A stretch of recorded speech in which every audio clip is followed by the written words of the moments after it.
दुनिया के सबसे ताकतवर और अमीर लोग एक ऐसे आइलैंड पर जाते थे जहां पर नाबालिग लड़कियों के साथ क्या होता था ये जानकर आपका दिल हिल जाएगा। एक स्वर्ग जिसके अंदर बसा था एक पूरा नर्क। साल 1998 में कैरेबियन समुद्र के बीच बसा एक छोटा सा टापू दुनिया की नजरों में अचानक से आ जाता है दोस्तों, जिसका नाम था लिटिल सेंट जेम्स आइलैंड। करीब 75 एकड़ में फैला ये आइलैंड अचानक से दुनिया की नजरों में आ जाता है और बाहर से देखने में ये किसी सपनों के महल जैसा लगता था।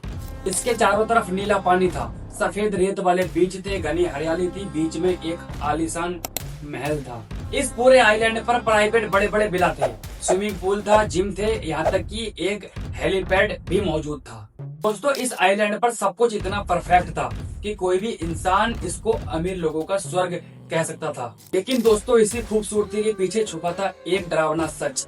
आसपास के रहने वाले लोग इसको एक नाम से जानते थे और वो नाम था पेडोफाइल आइलैंड। और कथित तौर पर उन लोगों का ये मानना था कि यहाँ पर इस आइलैंड पर नाबालिग लड़कियों को, माइनर बच्चों को लेकर आया जाता है और उनके साथ गलत काम किए जाते हैं। और सबसे बड़ी बात तो ये है दोस्तों, इस आइलैंड से भागना बिल्कुल नामुमकिन था क्योंकि चारों तरफ यहाँ पर समुंदर ही समुंदर था। लेकिन एक बार एक लड़की ने समुद्र तैरकर भागने की कोशिश की, लेकिन उसको वहाँ पर दोबारा पकड़ लिया जाता है, उसका पासपोर्ट छीनकर जला दिया जाता है और उसको वहाँ पर दोबारा उसी आइलैंड पर भेज दिया जाता है। और सबसे चौंकाने वाली बात तो ये है दोस्तों, इस आइलैंड पर आने वाले इंसान कोई आम इंसान नहीं थे, बल्कि दुनिया के सबसे ताकतवर मशहूर लोग थे।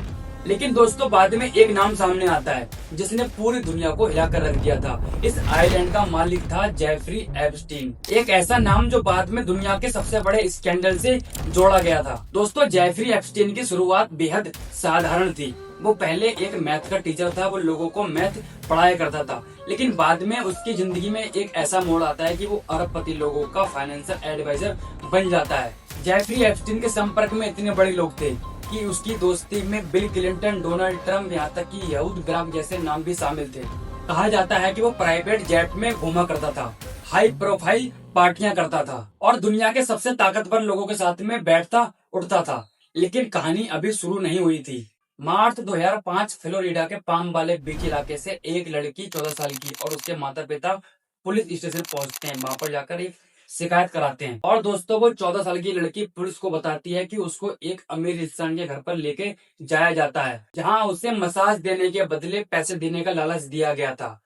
लेकिन वहाँ जो होता है वो बेहद खौफनाक था और वहाँ उस लड़की को मजबूर किया जाता है, उसके साथ गलत काम किए जाते हैं। लेकिन जब पुलिस इस बात की जांच पड़ताल निकालती है, छानबीन करती है, तो उसमें सबसे चौंकाने वाली बात सामने आती है। And that's how that was it. Did you ever take your panties off and be completely nude? Every now and then, yeah.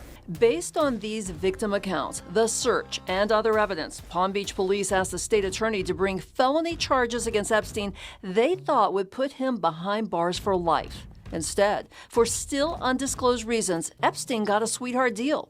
दोस्तों, एक लड़की ने दूसरी लड़की का नाम लिया, दूसरी ने तीसरी लड़की का नाम लिया और तीसरी लड़की ने चौथी लड़की का नाम लिया और ये सिलसिला अब रुकने का नाम नहीं ले रहा था। और कुछ ही महीनों में 30 से ज्यादा लड़कियों के नाम सामने आते हैं, जिसमें ज्यादातर लड़कियां 13 से 16 साल के बीच की थी और गरीब फैमिली से बिलोंग करती थी। दोस्तों, ये कोई छोटा केस नहीं था, ये एक संगठित नेटवर्क था, एक चेन थी जो लगातार धीरे धीरे बढ़ती जा रही थी। 2006 आते आते अमेरिकन पुलिस ने एक मजबूत केस तैयार किया और फिर FBI भी इस केस में शामिल हो जाती है, एंट्री ले लेती है।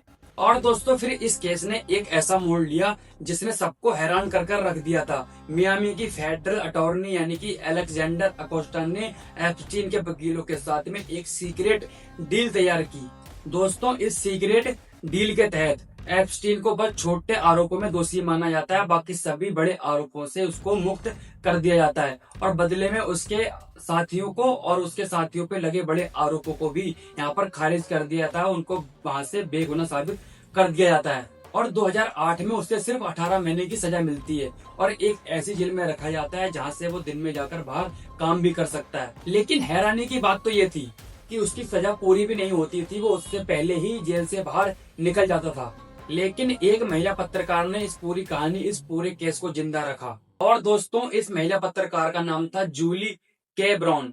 इन्होंने इस केस की गहराई से स्टडी की, जांच की और 2008 में इन्होंने अपनी रिपोर्ट्स को पब्लिक किया। उसमें दिखाया गया था कि कैसे एक ताकतवर इंसान को, दोषी इंसान को, अपराधी इंसान को बचाया जाता है। ये रिपोर्ट्स पब्लिक में आने के बाद में पब्लिक में गुस्सा और भड़क जाता है और फिर से एक बार जेफरी एप्स्टीन के केस को रीओपन कर दिया जाता है। इसके ऊपर जांच होती है, स्टडी होती है और पूरी इन्वेस्टिगेशन होती है। जुलाई 2019 को जेफरी एप्स्टीन को एक बार फिर से अरेस्ट कर लिया जाता है, लेकिन इस बार आरोप बेहद गंभीर थे, सेक्स ट्रैफिकिंग के। लेकिन जेफरी एप्स्टीन के अरेस्ट होने के एक महीने बाद एक खबर निकल के आती है 10 अगस्त 2019 को कि जेफरी एप्स्टीन ने जेल के अंदर सुसाइड कर लिया है। ऑफिशियल बयान निकल के सामने आते हैं कि जेफरी एप्स्टीन ने खुद की जान ली है, उसने खुद से सुसाइड किया है। लेकिन सवाल उठता है कि जेल के कैमरे बंद क्यों थे और उस समय उस जेल के बाहर, उसके बैरक के बाहर गार्ड्स क्यों नहीं थे।